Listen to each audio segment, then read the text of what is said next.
My guest today is Vinnie Rotalo. He's a really interesting guy, has a great story. He's had a lot of hardship, but he's pulled through. When he was 14, his mother collapsed in the kitchen and he called 911. They instructed him on CPR. Unfortunately, she didn't make it. He's had other interesting things, such as having to go live with his father. Never got along with him. At another point, he became paralyzed for nearly a year.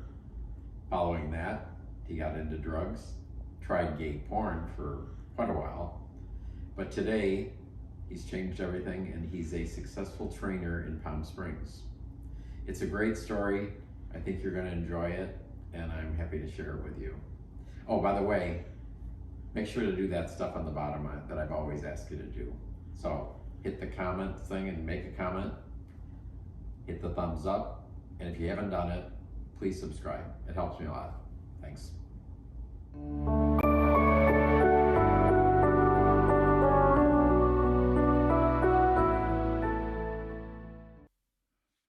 Wilkinson here. Today my guest is Vinnie Rotalo. Say hi, Vinnie. Hey, how are you? So we chatted a little bit before we go on here, as I do with each of my guests. You have an interesting life story. Tell us a little about growing up. What was your story? Growing up, well, my parents got divorced when I was 4, and my mom had a move-in boyfriend immediately. My childhood wasn't the best, like most people's. It had a little bit of a challenge. I grew up in a house where I was supposed to think my dad was a bad guy. And you weren't living with him? I wasn't living with him. My mom had custody, and we had a stepdad who had a construction company, so he had a lot of money. So in order for us to have a good life, my mom painted my dad out to be a bad guy. So from 4 to 14, I thought my dad was a bad guy. We couldn't have pictures of him in the house. My sister had to get her own phone line so my dad could reach us there. He had to pick us up at my aunt's down the street when we went over there every other weekend. So growing up with that kind of screwed my head up a little bit until then I was 14, and that's when my mother passed away. Oh. And I was forced to move in with my father. When I was 14, she had picked me up from school. She had a little bit of a she had a big drinking problem. And my sister and I had been collecting her VO bottles, which is whiskey, under a cabinet where we were going to confront her with probably a few days before this even happened. And she picked me up, brought me home, and I went in my room and watched Days of Our Lives while she made me a snack steak like any other 14-year-old. And I heard her call my name once, and then a second time, and the third time, and then I heard a thud to the floor, and I ran into the kitchen, and she was on her back and had wet her pants already, and I went to the floor and tried to wake her, and saw she hit her head, but she was turning blue, so I ran to the phone. I called 911, and they told me to calm down, and they coached me on CPR, which I'd never done before, obviously, and I remember getting her last breath, and then the lady told me to sit tight, that the ambulance and them were going to be there shortly. And then she just hung up on me, hung up with me, didn't wait with me. She did? She did. But the ambulance should have. Wild. I know, it's not kind of crazy. Yeah. So that's not what they do on TV or the movies. So when they showed up and they worked on her in the kitchen for an hour, and they found like her Dexatrim she used to take. I don't know if you know what Dexatrim is. No. It's a diet pill that used to be that makes your heart race. And they found a glass that was half full of VO and asked me if it was mine. I said no. And then my sister showed up, or I called my sister first and told her what had happened, and she didn't believe me. And then she finally came over, and before you know it, the whole neighborhood was over at my house. And they brought her to the hospital and worked on her for an hour, and then they got a heartbeat, and we said we didn't want her back like that. She wouldn't want to be back like that. So we lost her, and then I was forced to move in with my father, who I'd hated, which I didn't know why I hated him until I went to therapy. And my first therapy session ever, my therapist took a phone call in the middle of our session, and which is really, I guess, unprofessional. Very. And then my new therapist found out. I don't know what she did, how she took care of it, but she was pissed. And so I've been in therapy since, because it kind of screwed me up. I was a mama's boy. So, and one of the last things my mom said to me, because at 14, you know everything, you know what I mean? I used to tell my mom to F off. I used to do all kinds of nasty things. And she asked me why I didn't love her. One of the last things she said to me. And so that kind of stuck on me. Anyway, I moved in with my father, resented him, didn't know why until I figured out that my mom had brainwashed me some sorts, and I don't think she realized what she did, but she did the best job she could, which some people aren't supposed to have children, and I think she was probably one of those people, but she did what she could. So then I moved in with my father. I forced to move in with my father, and my sister eventually moved in. And my sister and I used to fight all the time, but I think it's horrible to say, but my mother's death brought my sister and I closer together. And so I talk to my sister like once a week still, and I talk to my dad 2 or 3 times a week now. So our relationships have gotten stronger. I'm still dealing with all this. I haven't dealt with it quite yet. I haven't found a therapist that will listen to me when I tell them I want to talk about if I try to steer away from talking about my mother, don't let me, but they always let me. So, because I always trying to find a way, I don't want to deal with it. So you're living with your dad, and I assume that gradually your relationship changed then. I mean, you understood that, you began to understand that you'd been brainwashed. Yeah, and my father and we wrote him this horrible letter. I remember him showing it to me, and I wrote him another one, and I apologized, and I love my dad more than anything now. He's like my role model. Oh, that's cool. And I wish I could be more like him. So we have made up, and I mean, we've had our differences, like some other things that have happened, like him catching me smoking pot or oregano, which I thought was pot. And I still got in trouble for it. Well, you're Italian. Don't I do oregano and not pot? And I think I was, how old was I? I was probably 15 or 16. That's pretty funny. And did the oregano make you high? And I remember smelling it. I'm like, I don't know if this is really pot. And so, well, nobody sold that to you though, right? oh, they did. Oh, they sold you oregano? Oh, my God.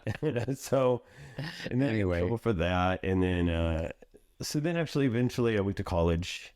Well, I went to City College in Fresno because I graduated high school with a 1.9, but I knew I was going to go away to college, and I didn't want to take the SAT, so I went to City College, and I graduated with 3.7. So, oh, that's good. yeah, so you kind of pulled yourself up. I did. So then I went to Chico State, and my first year, most of the classes told me I didn't have to come to class, which I wish they wouldn't have said that, because I didn't go to any of the classes. I just had to be. Why would they tell you that? Because you have to go. Just make sure you're there for the final, and you're there for the whatever there's a test. So I'm like, oh, guess I don't need to go to class.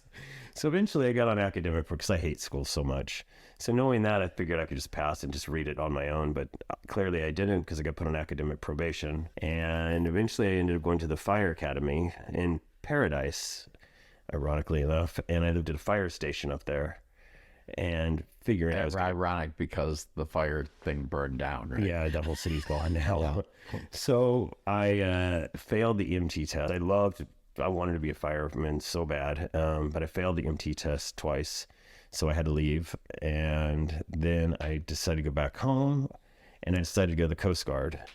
And then my knee blew out from a prior ski injury that I had had, and I was not supposed to ever go to the Coast Guard, I found out, and I had to wait till my knee was 100% back to normal before they'd send me home. So I got to watch my class graduate while I was still in the medical in Cape May, New Jersey. Oh, that sucks. Yeah, that did suck. And so then I came back home, and I was like suicidal, because I'm like, I can't do anything. This sucks. And I got a job at George Brown's Fitness, I think it was at a gym, and I started dating this girl, because I thought I still liked girls. And you were how old then? I was 24. Okay. Or maybe younger. But then I met somebody, and they knew I was gay. Everyone knew except me. And yeah, I tried to find it a few times, but back then it was like they had this thing called the confidential connection. It wasn't online. You don't see pictures. It was all on the telephone or AOL chat rooms. So it's very different than what it is now. So it's very discreet, and I have to go to these computer labs because I didn't have a computer like that at home. You remember what it was like way back when.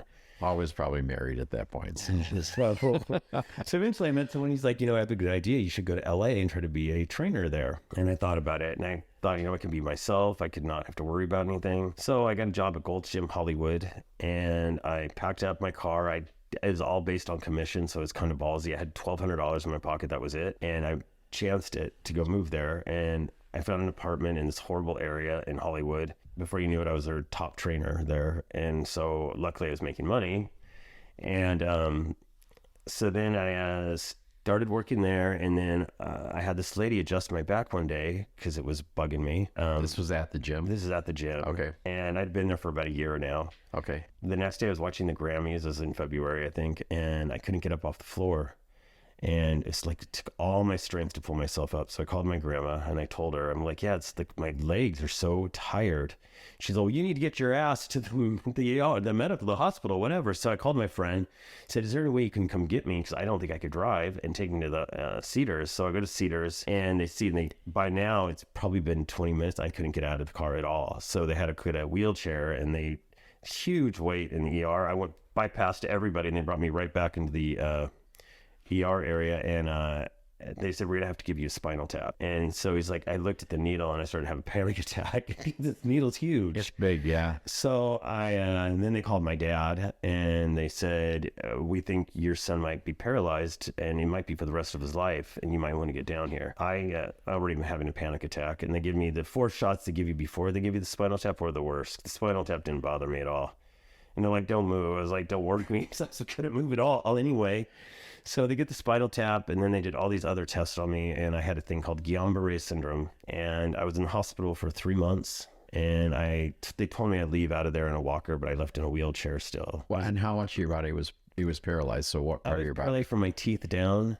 Really? Yeah, and I was in ICU for 3 weeks because my lungs were shutting down, and so I was in really good shape. I just did a fitness magazine layout right before all this happened.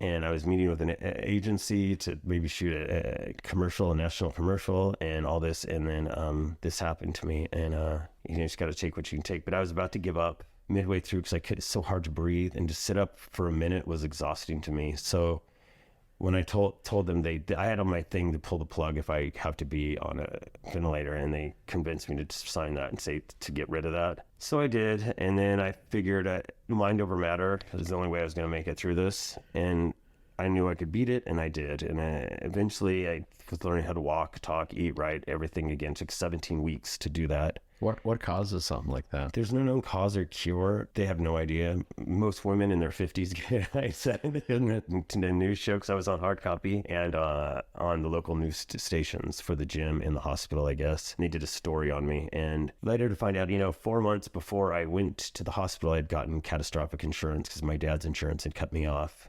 And catastrophic insurance doesn't quite cover the therapy I needed to learn how to walk again. The insurance lady, whoever they are that comes in and makes you sign all these papers, came in and said, look, this is what they're going to cover, and if this is what you get, you're not going to walk the same again. And so she's like, you do whatever you can do, whatever. So this is the insurance consultant at the hospital, yeah. Right? And she's like, do whatever you can do to get that coverage. So I called them, I called them, yeah, and I said, this is what it's covering. Is that right? It's like 3 days a week for an hour a day, or 2 days a week. And she's like, yeah, that's all your insurance covers. And I'm like, well, when they do a follow-up story and ask me why I'm not walking normal or any of that stuff, I'm going to tell them it's because Blue Cross cut me off. And she's like, are you threatening us? Because if you're threatening us, we get attorneys involved. I'm like, I'm not threatening you, but I'm stating a fact. When they ask me, I'm not going to lie to them. I'm going to tell them because you guys cut me off. She put me on hold, and I got 5 days a week, 2 hours a day of calling insurance. Good move. But it just made me sad, because if there was no news story, and people who don't have a news story, right, you know what they would go through. Yeah, and it would suck. They wouldn't be able to walk the same. Insurance in this country insurance companies, yeah. Suck. And our medical whole system sucks in this country, but it's another story. So eventually I had 100% recovery. I have a little bit of chronic fatigue syndrome, I think. Is what they said. You told me earlier about your bill at the hospital. So my bill was over $1 million, and the hospital wrote it off because of the advertising I got them on the news and everything. The gym raised $20-some thousand for me. They had a jar up at the gym. Wow. Yeah, and some, what's his name? Mickey Rourke, I think, donated money to me. And because the gym has a lot of famous people go there. Right. People like that, which is kind of cool. And well, I can see where that was a story, because I mean, you were obviously a trainer. You're a good specimen, shall we say, and then you get, all of a sudden you're paralyzed. Bam. The gym was awesome to me. My boss Steve Sweeter at the time there was awesome. They all took care of me really well. And when I went back to work, wasn't as a trainer, as an assistant manager and all that. So they had my back, and which was really good. Then after that, So how long did that whole, from watching the Rammies and realizing there's a problem till you said I came back, I'm 100%. What kind of time frame was that? Oh, that was probably 17, probably a year. A year. Yeah. Okay. But I have also, there's two other people in the hospital. There's three other people. One guy passed away. With the same thing as you had? Wow. But I was in really good shape, which helped me, and young, which helped my everything. Your neurotransmitter sends signals to your myelin sheath, which helps you move your fingers and everything. All my myelin sheath was destroyed. So my neurotransmitters were sending signals to nothing. So I had to wait for them to repair. But since I was in decent shape and I was young, they repair quickly. Some people get left a souvenir, like the doctor would have people come visit me with limps, or the whole face was still paralyzed and not moving at all. And I'm like, can you quit sending people to come see me just to show me that they're alive and they're walking? But I'm like, that's not helping me out at all. Right. So was your chin like paralyzed? You said you're up to your chin. All the way to my teeth. Yeah, everything. I didn't feel anything. So wow. I did feel everything. Excuse me. I did feel everything. It just wouldn't move. Right. So it's not like a numbness. So like the engine was running, but it wasn't hooked to the transmission. Right. Well, they would give me every day, they'd hit my feet with a needle. And I'm like, yeah, I could feel that, but nothing's moving. I think one or two times I couldn't feel it because of the, what's it called when you're, everything's tingling all the time, like you have ants in your feet. It's right. neuropathy. Right. So I was on this pill called Neurontin, which has been pulled, I think, off the market now, but I didn't have any side effects of it. Right. But I was on that forever because of the tingling in my hands and my feet. And so, and all this, you were what, 24, you said? Or 24, yeah. 24, okay. So then I got better and I did a photo shoot in Kauai, which made me feel good that I was kind of trying to, as best I can, to get back in shape. Had you recovered some of the weight you lost? Yeah. At that definitely, point? Yeah. So then I did that and I decided to go into porn. Oh. So, all right. So why did you do that? The porn? Yeah. What was the attraction? Well, to be honest with you, I had a little bit of a drug problem, and I didn't tell you this part before, but I had a little bit of a drug problem, and I was in rehab figuring out what can I do to still do drugs and to maintain and make a living. So I came up with porn, you know what I mean? So I'd be able to do porn, escort, and do drugs. I'm not real familiar with it. So is there a lot of drug use in that industry? They say no, but yes. I mean, there was one shoot I did where the director had, whatever you guys need is in the kitchen. Anything, every drug you can imagine. I'm like, wow, it's crazy. Yeah. Most people are, yeah. And there's one guy that was shot a scene was giving me a blowjob, and I had to slap him in the face because he crossed over on G to wake him up, like that kind of stuff. And so, so yeah, there was enough in it. Right. So, and so that happened. And then 2011, I went to rehab and, 3 rehabs. And eventually one took. So you're in porn. So then what? So then I decided to do a shoot in Palm Springs for a company called Studio 2000. And I was living in Long Beach at the time with these 2 people taking care of them and supporting them because they had no jobs. And these are 2 guys? 2 guys. Okay. And people on set at this were asking me for drugs. And that's not who I want to be, and that's not what I wanted to do. So I walked off set, decided not to go back to Long Beach, and I moved into a gay resort, Camp Palm Springs, for 4 months. From then, I started to reside here, and that was in 2004. Okay. But I did porn until 2011, so I kind of backtracked a little bit. Okay. And I stayed out here, and I lived at a place behind CCBC. It was called the Black Palms Apartments. It's a clothing optional apartment place. Oh. I lived there and did escorting and porn and all that till 2011. Just stop for a second. So I think we had a gap here. So you had a point where you said everybody knew I was gay, but I didn't. And now you're doing porn. So what was your coming out process? Oh my God, I left the whole part out, didn't I? Yeah, that's your. I want the deal. All right, so my dad didn't know I was gay until I was in the hospital, and he went to pack up my stuff, my clothes, and he saw pictures of my partner and I, who we lived together, and all over my apartment. And he didn't say anything until later, and I'm like, I need to tell him because I know he saw the pictures. I knew he did, and he didn't talk to me for a week, and then called me and said, "I love you. You're my only son, and how can we fix this?" Cool. And that was how I kind of came out. And my sister cried and said, "You're going to do drugs and die of AIDS," and just all the stereotypes. Did your sister not have a clue that you were gay either? No one did. Really?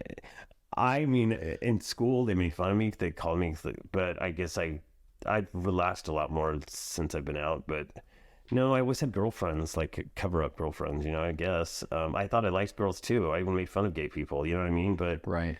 I grew up in a very conservative town, so they're all like Trumpers, my family, and you know what I mean? That's what I grew Right. up with. I used to speak on my civics class. I used to be able to speak on the Republican side all the time. Like, Really? yeah. So that's just how I was raised. But Okay, get out. I'm just kidding. but now I mean, I know now I see the truth, Right. You know what I mean? But but that's how it was. Yeah. Well, what did you say to yourself? I'm gay. You understood who you were. Oh God, probably. I don't even like to call myself, because I would still be with a girl now. I mean, I don't consider myself completely. I don't consider myself bisexual. I don't consider myself anything. I just consider myself. You don't like labels. I like to see a soul, and if I fall for that soul, that's what I like. You know what I mean? I don't. It just happens to be in male form lately, and I haven't been with a girl since I was 23 or 24. So That's that's been a couple decades. 24 is a big age. So Yeah. So okay, so now we'll flip back. You're in Palm Springs. I'm in Palm Springs now. Right. Okay, so you're in Palm Springs. When did you start training and getting into what you do now? I started training when I was 19, and now I am at the Dwarrells Gym. I started there in 2007. Okay. And I've been training there ever since. In between, I worked at like Tropical for a few years. And Do you still go there? don't go there, but I do love Rance and Tony a ton still. They're a big part of my life and my story. They believed in me when I was down on my lowest, and still did. I mean, after COVID, Rance called and asked me if I wanted my job back. Wow, cool. Yeah, so they're really good guys to me. So then I started working at the gym, teaching spin, a fitness trainer, and I was super busy before COVID. And then COVID, obviously, like it did to most things, and especially gym things, broke it. And now I'm at the gym, but sometimes I feel like, I don't know, I don't think it's all about me, but I feel like I watch how some of the trainers are with each other, and I'm never really included in any of that, which is fine. I'm like a black sheep kind of there, I think. Do you know why? I think a lot of people, because I had an ad up in Rent Boy, and I don't know, maybe they taught, I don't know, to be honest. And it could be me, because I don't really I'm as outgoing. I'm very introvert, I think you would say. When I go to a party, I like stand in the corner, because if I don't know anybody, but if I do know you, I'll talk your ear off. Right. But if I don't know people, I'm very shy and very secluded. But there are people there that I love at the gym. I love Jill. I love Chris, Lewis. Like, you know what I mean? Other people I don't really know, so I don't really... Right. Well, there seems to be a lot of trainers around there. There is. And I mean, I have fun when I train people. It's usually we're laughing. I make sure we have a good time. I want them to look forward to coming to the gym, not to have work. Right. And so are most of your guys like retirement age guys, your clients? For the most part, yeah. I have one 25-year-old, but I haven't had him in a while. And I had one girl. I had two girls, now I have one girl. And the rest are all guys. Yeah, probably Wait, there's a 25-year-old in Palm Springs? I know, right? Yeah. The boy unicorn. No, it's disappeared. So, and then, yeah, most of anywhere between 45 to 73 probably are my ages that I have there. Okay. So, yeah, and that's my story for now. I mean, it's always something different every day happens, but, I try to take everything with a grain of salt. I try to learn from all my experiences. I try not to bitch and complain about the cards I was dealt with some of my life. I just learn from it, and I don't want to ever hear anyone else be negative or depressed about their life, because we all have our issues that we've got to deal with, and no one has a right to judge anybody for what they choose or what they do in life. It seems like there's a lot of that here. I try to keep my thoughts to myself, or to some clients that I have. We share our thoughts, but it is what it is. Life is challenging, or it's as challenging as you want to make it. You know what I mean? And you can make it easy, or you can stay positive. I always learned that having a positive attitude, positive things are going to happen. You always talk negative. It's like the secret, I guess I always say. Yeah. If you have bad thoughts, bad shit's going to happen all the time. So you watched that DVD? I did see that DVD. Yeah. Yeah, I watched it early on. I really liked it. Yeah, it is. And I believe it's true. I mean, it's the law of attraction. It is. Yeah. And you keep I can't believe my mom died. Oh, I was paralyzed. Oh, I had a drug addict. If I did that all the time, all this bad shit would happen to me. But I try to turn all the negative into positive, and just, and live life the best you can. I mean, of course, I have my dark days, and I'm supposedly bipolar too. And I'm on my medication. Oh, really? My happy pills, I call it. And I probably have to be on it for the rest of my life, but it's fine. I mean, it keeps me level. So I don't want to I get, just like everyone else, I have depression, and I don't want to get out of bed some days, but, and I don't, but Huh. I have really good clients that have become really good friends, and they all watch out for me, which is great, I think. And are you single now? I am single. I've had 2 relationships. One, my ex committed suicide Oh, wow. 2016, and then that was one other story. And then my mom, excuse me, and then the other one was just the other 3. My long relationship's 3 years. I'm almost 50. It's kind of sad that I've only had 2 of those, but I think it's a lot of it has to do with watching my mom, all that other stuff. So hopefully someday I'll meet somebody and it'll be the right one for me. Wow. Yeah. And And you have a cat. I have a cat. I have Stella. Stella and my other cat, Baxter, I had to put her down after 16 years last Christmas, and that was probably the hardest thing. That's sad. It's even harder than, I hate to say this, Mom, but it's harder than losing my mother. Wow. Because I loved that cat so much, and just like losing an arm, I'll start crying if I think about it. So then I got Stella 2 or 3 weeks after, and everyone's like, I'll never get over Baxter. Baxter was part of my life, big time. And I probably went through a lot with you. yeah, she did. And anyway, I just think of Stella is now, she's just turned 1, so yeah, that's it. And is she the boss lady of the house? She does. Well, I don't even think she thinks we're equals. I think she thinks she's above me. But I'd spoil her, but that's why you have an animal, I guess. She fetches, she comes when I call her, taught her to be like a dog. I think she thinks she's a dog, which That's is fun. amazing because I've had cats and they don't do that. I'm trained her, that's little training. Next is that I don't know toilet how you training. train a cat to do that. It's You like, give her a treat every time you throw a toy, and she comes back, and then that's it. And then okay. and then toilet training's next for her. So Next. I'm teach her how to go potty on the toilet. Yeah, Oh, really? yeah. You gonna teach her how to flush? Some of them know how. This is a I've push seen button. that. I don't think she can do that. Oh, that. Yeah. Well, I don't think they'd have enough strength to do that. No, That's kind of wild. no. So Wow. So I assume since the law of attraction, the stuff you mentioned, and things happen and you learn from it. So do you have regrets in your life? I don't, because it helped me to be the person I am today. I mean, Right. Of course, I wish things would have been different for me. I wish I would have never got caught up in drugs. I wish I don't, because actually not. I don't, because it'll make me be who I am today, and Right. I do like who I am today. I don't love who I am today, but I like who I am today, and it's always a work in progress, right? Right. Well, great. A couple times you said, well, that's another story. So maybe we need a sequel to this one of these days. But thank you so much for coming in. It's really great meeting you for the first time and talking to you. Oh, thank you for showing interest in me. Appreciate it. Thanks, Vinnie. Thanks.